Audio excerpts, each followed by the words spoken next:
પિતા અને પુત્રની ઉંમરનો સરવાળો 100 છે.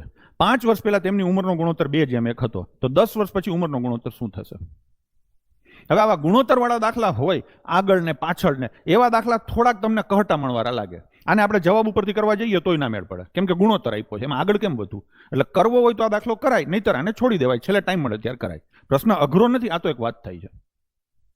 ક્લિયર છે? ચલો હવે આપણે આને કરીએ. આમ તો પ્રશ્ન સહેલો જ છે, તમે જોશો એટલે ખબર પડી જશે. સરવાળો કેટલો છે? 100. પછી શું કીધું છે? 5 વર્ષ પહેલા ગુણોત્તર 2:1 હતો. 5 વર્ષ પહેલા હું લખું છું, તમને તરત સમજાઈ જશે. ગુણોત્તર કેટલો હતો? 5 વર્ષ પહેલા ગુણોત્તર હતો 2 અને 1, તો સરવાળો કેટલો થાય? 3. પિતા 2 હોય તો પુત્ર 1 હોય તો સરવાળો કેટલો થાય? 3. ક્લિયર છે? આ મારી દુનિયા છે, એની દુનિયામાં સરવાળો કેટલો થાય? 100 નહીં થાય. 100 સરવાળો અત્યારે છે. 5 વર્ષ પહેલા બેયની ઉંમર 5-5 વર્ષ ઘટી જાય એટલે 90 થાય. તો અહીંયા લખવાના આવે 90. 30 ગણું છે તો દીકરો 30 નો હોય ને બાપા 60 ના હોય. પણ આ કઈની વાત છે? 5 વર્ષ પહેલા. આજે બેયની વાત કરું તો આ 65 નો થાય ને આ કેટલાનો થાય? 35 નો. કોઈ કેલ્ક્યુલેશન નથી, બધા આંકડાઓ છે ને મીઠા છે, મીઠા આંકડા છે. થઈ ગયું?